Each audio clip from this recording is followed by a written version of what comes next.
নমস্কার, সবাইকে স্বাগত জানাই সমৃদ্ধ অফিসিয়াল 3.0 আরও একটি ভৌতিক গল্পের ভিডিওতে।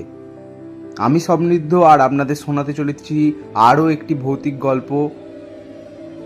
আজকের যে গল্পটি আমি শোনাতে চলেছি সেটির নাম হলো নিশাচর। গল্পটি আমি এখান থেকেই শুরু করলাম। গভীর জঙ্গলের ধারে এক নির্জন গ্রাম, নাম তার শিবপুর। গ্রামের একদিকে ধুধু মাঠ আর অন্যদিকে ঘন জঙ্গল। সেই জঙ্গলে ছিল এক বিশাল পুরনো বটগাছ। গ্রামের লোকেদের মুখে মুখে প্রচলিত ছিল যে ওই বটগাছটায় এক প্রেতাত্মা বাস করে। তার নাম নিশাচর। শিবপুরের বাসিন্দা রাজীব ছিল খুব সাহসী এক যুবক। সে ভূতে বিশ্বাস করত না। এইসব গল্পকে সে কেবলই মানুষের অন্ধবিশ্বাস মনে করত।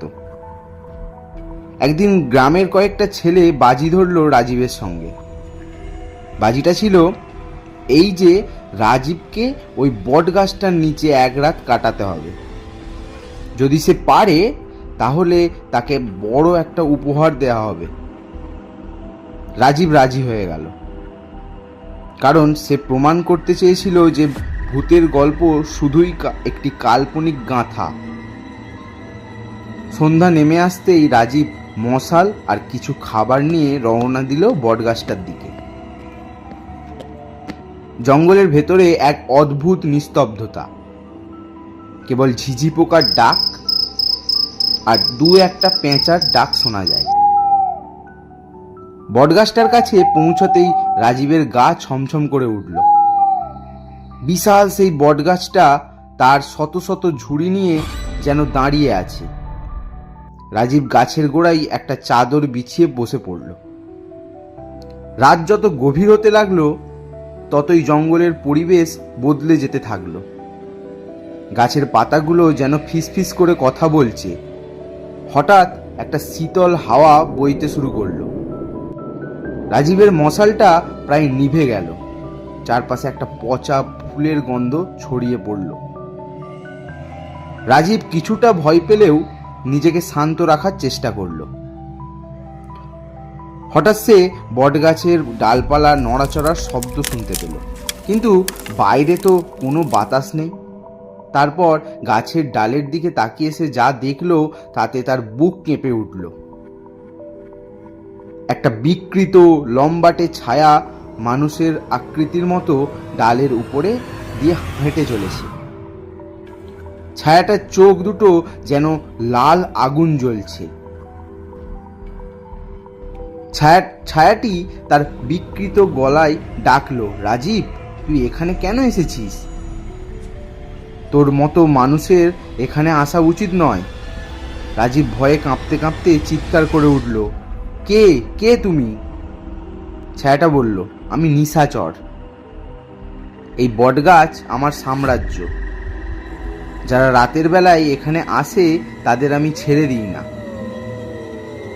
এই কথা শুনে রাজীব ভয় পেয়ে দৌড়ে পালাতে শুরু করল, কিন্তু সে এক পাও নড়তে পারল না। যেন অদৃশ্য কোনো একটি শক্তি তাকে আটকে রেখেছে। নিশাচর এবার ধীরে ধীরে বটগাছ থেকে নেমে আসতে শুরু করলো। তার পচা শরীর থেকে দুর্গন্ধ ছড়াচ্ছিল। রাজীব দেখতে পেল তার পায়ের তলায় মাটি নেই, সে শূন্যে ভেসে আছে। নিশাচর রাজীবের কানের কাছে এসে ফিসফিস করে বলল, তোর সাহস দেখে আমি খুশি, কিন্তু এই সাহসের মূল্য তোকে দিতে হবে।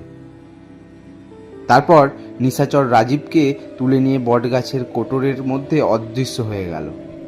তারপর সেই রাতে রাজীবকে আর কেউ খুঁজে পায়নি। গ্রামের লোকেরা পরের দিন এসে কেবল রাজীবের চাদর আর নিভে যাওয়া মশালটা দেখতে পেল। তারপর থেকে শিবপুরের মানুষজন রাতের বেলায় ওই বটগাছটার আশেপাশে আর কোনো দিন যায়নি। তার রাজীবের মতো সাহসী যুবকও আর কেউ হতে পারেনি। আজও রাতের বেলায় কেউ যদি ওই বটগাছটার দিকে তাকায় তাহলে নাকি একটা শীতল ছায়া দেখতে পায়, যার চোখ থেকে লাল আগুন জ্বলছে। আর তার বিকৃত কণ্ঠস্বর ফিসফিস করে বলছে, কেউ এখানে এসো না। তা এই ছিল আমাদের একটি ছোট গল্প। আর গল্পটি কেমন লেগেছে সবাই একটু কমেন্টের মাধ্যমে জানিয়ে দেবেন, আর ভিডিওটিকে একটি লাইক করবেন। আর চ্যানেলে যদি নতুন থেকে থাকেন তাহলে চ্যানেলটিকে সাবস্ক্রাইব করে বেল আইকনটিকে অলে প্রেস করে আমাদের চ্যানেলের মেম্বার হয়ে যান। আমাদের এই ফ্যামিলিতে থেকে আপনারা বিভিন্ন ধরনের ভৌতিক গল্প এবং কিছু কিছু সময় ঘটনাও শুনতে পারবেন। এভাবেই আমার সমৃদ্ধ অফিসিয়াল 3.0 ফ্যামিলির মধ্যে আপনারা প্রবেশ করুন। আশা করছি সবার খুব ভালো লাগবে। আর আপনাদের কাছে যদি কোনো ভৌতিক গল্প বা ভৌতিক ঘটনা থাকে তাহলে আপনারা আমাকে ডেসক্রিপশনে দেওয়া ফেসবুক এবং ইনস্টাগ্রাম আইডির মাধ্যমে যোগাযোগ করে সেটি পাঠিয়ে দিতে পারেন, যাতে আমি আমার চ্যানেলে সেই ভিডিওটি শেয়ার করার চেষ্টা করতে পারি। তা এই পর্যন্তই ছিল আমাদের ভৌতিক গল্পটি। আবার আমাদের দেখা হবে আমার পরের একটি ভৌতিক গল্প বা ঘটনার ভিডিওতে।